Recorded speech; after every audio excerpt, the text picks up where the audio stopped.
दोस्तों नमस्कार। आज मैं मुंशी प्रेमचंद की कहानियों के संकलन में से पूस की रात कहानी लेकर आपके सामने आई हूँ।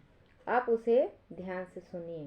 हल्कुन ने आकर स्त्री से कहा, सहना आया है, लाओ जो रुपये रखे हैं उसे दे दो, किसी तरह गला तो छूटे।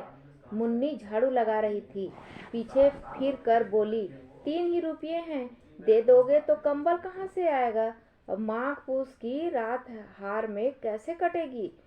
उससे कह दो कि फसल जब आएगी तो हम रुपये दे देंगे, अभी नहीं है। हल्कू एक क्षण अनिश्चित दशा में खड़ा रहा। पूस सिर पर आ गया है, कंबल के बिना हार में रात को वह किसी तरह नहीं जा सकता, मगर कहना मानेगा नहीं, घुड़कियां जमाएगा, गालियां देगा, बला से जाड़ों मरेंगे, बला सिर से टल जाएगी।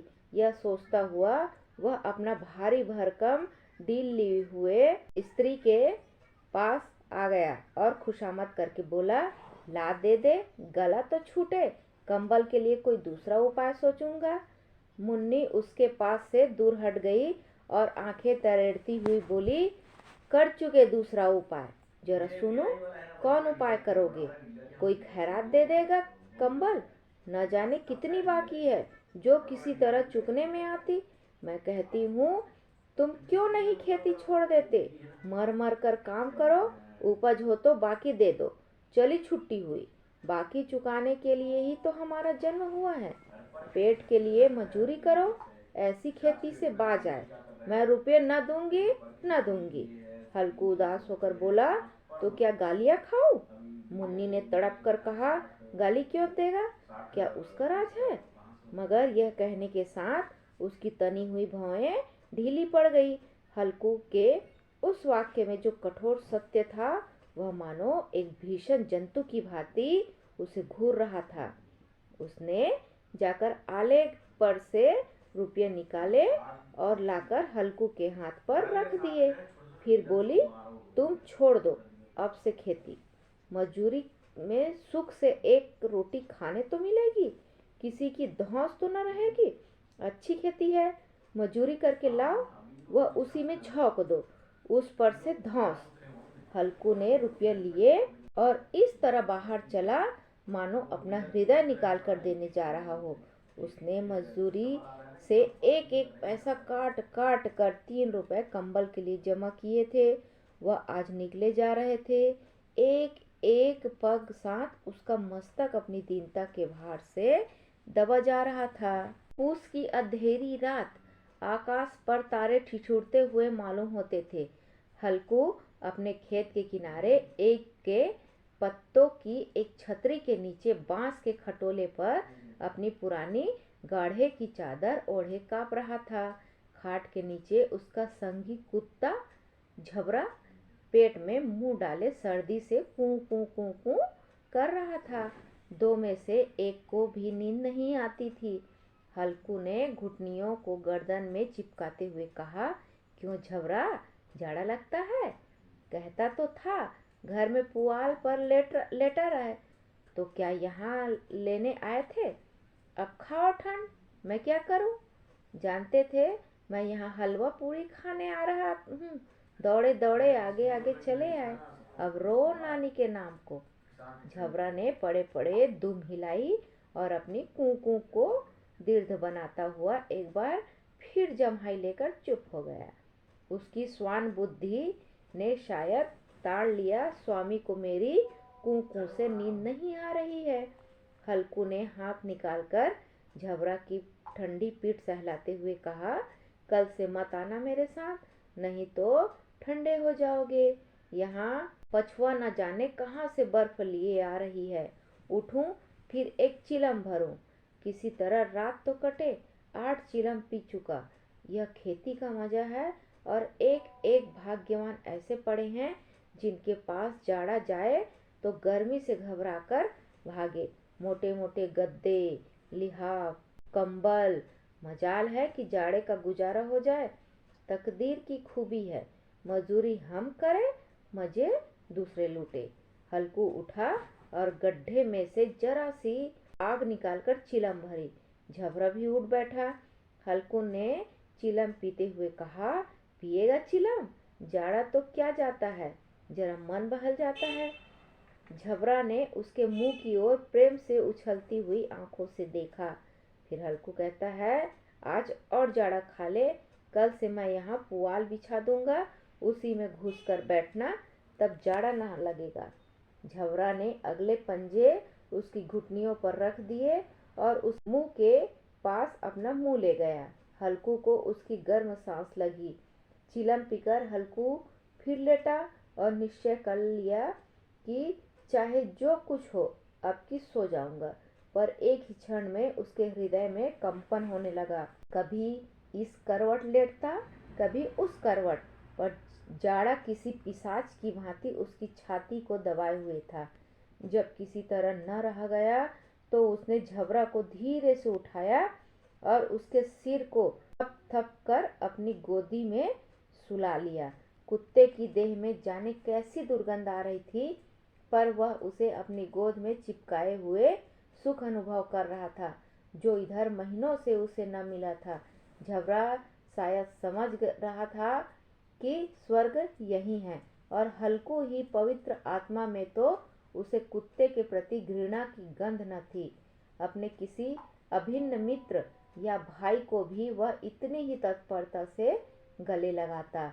वह अपनी दीनता से आहत न था, जिसने आज उसे इस दशा को पहुंचा दिया।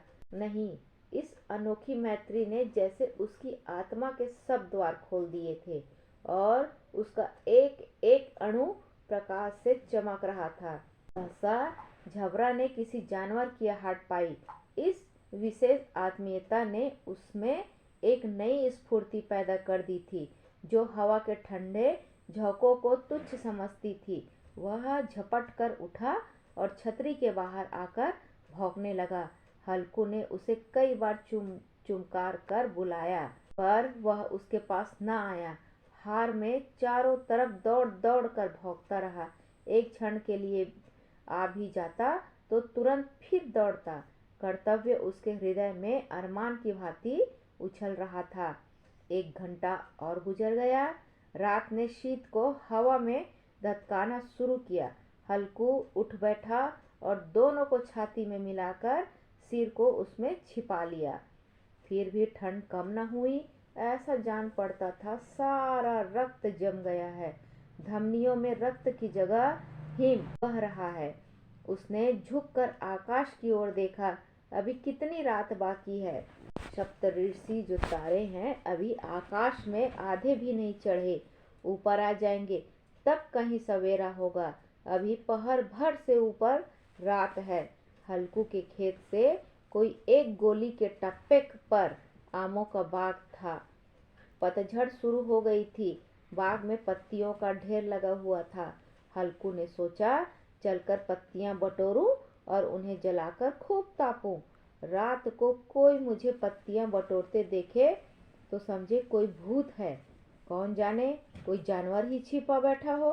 मगर अब तो बैठे नहीं रह जाता। उसने पास से अरहर के खेत में जाकर कई पौधे उखाड़ लिए और उनका एक झाड़ू बनाकर हाथ में सुलगता हुआ उपला लिए बगीचे की तरफ चला। झबरा ने उसे आते देखा तो पास आया और दुम हिलाने लगा। हल्कू ने कहा, अब तो नहीं रह जाता झबरू, चलो बगीचे में पत्तियां बटोरकर तापे। ठाठे हो जाएंगे तो फिर आकर सोएंगे, अभी तो रात बहुत है। झबरा ने कूं कूं करके सहमति प्रकट की और आगे बगीचे की ओर चला। बगीचे में खूब अंधेरा छाया हुआ था और अंधकार में निर्दय पवन पत्तियों को कुलता हुआ चला जाता था। वृक्षों से ओस की बूंदें टप टप नीचे टपक रही थी। एकाएक एक झोंका मेहंदी के फूल की खुशबू लिए हुए आया। हल्कू ने कहा, कैसी अच्छी महक आई झबरू, तुम्हारी नाक में भी सुगंध आ रही है। झबरा को कहीं से जमीन पर एक हड्डी पड़ी मिल गई थी, उसे निचोड़ रहा था। हल्कू ने आग जमीन पर रख दी और पत्तियां बटोरने लगा। जरा देर में पत्तियों का एक ढेर लग गया। हाथ ठिठुरे जाते थे, नंगे पांव गले जाते थे। और वह पत्तियों का पहाड़ खड़ा कर रहा था। इसी बीच अलाव में वह ठंड को जलाकर भस्म कर देगा। थोड़ी देर में अलाव जल उठा। उसकी लौ ऊपर वाले वृक्ष की पत्तियों को छूकर भागने लगी। उस अस्थिर प्रकाश में बगीचे के विशाल वृक्ष ऐसे मालूम होते थे मानो उस अथाह अंधकार को अपने सिरों पर संभाले हुए हो। अंधकार के उस अनंत सागर में यह प्रकाश एक नौका के समान हिलता हुआ जान पड़ता था। हल्कू अलाव के सामने बैठा आग ताप रहा था। एक क्षण में उसने दोहर उतारकर बगल में दबा ली और दोनों पांव फैला दिए, मानो ठंड को ललकार रहा हो। तेरे जी में जो आए सो कर। ठंड की असीम शक्ति पर विजय पाकर वह विजय गर्व को हृदय में छिपा न सका था। उसने झबरा से कहा, क्यों जब्बर, अब ठंड नहीं लग रही है? जब्बर ने कूं कूं करके मानो कहा, अब ठंड लगती ही रहेगी। पहले से यह उपाय न सूझा? नहीं, इतनी ठंडी क्यों खाते? झबरा न पूंछ हिलाई। अच्छा, आओ इस अलाव को कूद कर पार करें, देखे कौन निकल जाता है। अगर जल गए बचा तो मैं दवा न करूँगा। झबरा ने उस अग्नि राशि की ओर कातर नेत्रों से देखा।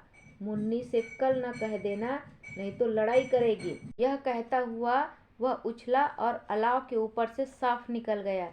पैरों में जरा लपट लगी, पर वह कोई बात न थी। झबरा आग के गिर्द घूमकर उसके पास जा खड़ा हुआ। हल्कू ने कहा, चलो चलो, इसकी सही नहीं, ऊपर से कूद कर आओ। फिर वह कूदा और अलाव के इस पार आ गया। पत्तियां जल चुकी थी, फिर अंधेरा छाया था। राख के नीचे कुछ कुछ आग बाकी थी, जो हवा का झोंका आ जाने पर जरा जाग उठती थी, पर एक क्षण में फिर आंखें बंद कर लेती थी। हल्कू ने फिर चादर ओढ़ ली और गर्म राख के पास बैठा हुआ एक गीत गुनगुनाने लगा। उसके बदन में गर्मी आ गई थी, पर ज्यों-ज्यों शीत बढ़ती जाती थी उसे आलस्य दबाए लेता था। झबरा जोर से भौंक कर खेत की ओर भागा। हल्कू को ऐसा मालूम हुआ कि जानवरों का एक झुंड उसके खेत में आया है। शायद नील गायों का झुंड था। उनके कूदने दौड़ने की आवाज़ें साफ कान में आ रही थी। फिर ऐसा मालूम हुआ कि वह खेत में चर रही है। उनके चबाने की आवाज़ चर चर सुनाई देने लगी। उसने दिल में कहा, नहीं, झबरा के होते कोई जानवर खेत में नहीं आ सकता। नोच ही डाले, मुझे भ्रम हो रहा है। कहाँ? अब तो कुछ नहीं सुनाई देता। मुझे भी कैसा धोखा हुआ। उसने जोर से आवाज़ लगाई, झबरा, झबरा। झबरा भौंकता रहा, उसके पास न आया। फिर खेत के चरे जाने की आहट मिली। अब वह अपने को धोखा न दे सका। उसे अपनी जगह से हिलना जहर लग रहा था। कैसा दंदाया हुआ था। इस जाड़े पाले में खेत में जाना, जानवरों के पीछे दौड़ना अशुद्ध जान बैठा पड़ा। वह अपनी जगह से ना हिला। उसने जोर से आवाज़ लगाई, लिहो, लिहो। झबरा भौंक उठा। जानवर खेत कर रहे थे। फसल तैयार है। कैसी अच्छी खेती थी, पर ये दुष्ट जानवर उसका सर्वनाश किए डालते हैं। हल्कू पक्का इरादा करके उठा और 2-3 कदम चला, पर एकाएक हवा का ऐसा ठंडा चुभने वाला बिच्छू के डंक सा झोंका लगा कि वह फिर बुझते हुए अलाव के पास आ बैठा और राख कुरेद कर अपनी ठंडी देह को गरमाने लगा। झबरा अपना गला फाड़े डालता था। नील गायें खेत का सफाया किए डालती थी और हल्कू गर्म राख के पास शांत बैठा हुआ था। अकर्मण्यता ने रस्सियों की भांति उसे चारों तरफ से जकड़ रखा था। उसी राख के पास गर्म जमीन पर वह चादर ओढ़कर सो गया। सवेरे जब उसकी नींद खुली तब चारों तरफ धूप फैली हुई थी और मुन्नी कह रही थी, क्या आज सोते ही रहोगे? तुम यहाँ आकर रम गए और उधर सारा खेत चौपट हो गया। हल्कू ने उठकर कहा, क्या तू खेत से होकर आ रही है? मुन्नी बोली, हाँ, सारे खेत का सत्यानाश हो गया। भला ऐसे भी कोई सोता है? तुम्हारे मड़ैया डालने से क्या हुआ? हल्कू ने बहाना किया, मैं मरते मरते बचा, तुझे अपने खेत की पड़ी है। पेट में ऐसा दर्द हुआ कि मैं जानता हूँ। दोनों फिर खेत की डांड पर आए। देखा सारा खेत रौंदा पड़ा हुआ है और झबरा मड़ैया के नीचे चित लेटा है, मानो प्राण ही ना हो। दोनों खेत की दशा देख रहे थे। मुन्नी के मुख पर उदासी छाई थी, पर हल्कू खुश था। मुन्नी ने चिंतित होकर कहा, अब मजूरी करके मालगुजारी भरनी पड़ेगी। हल्कू ने खुश होकर कहा, रात की ठंड में यहाँ सोना तो न पड़ेगा कम से कम।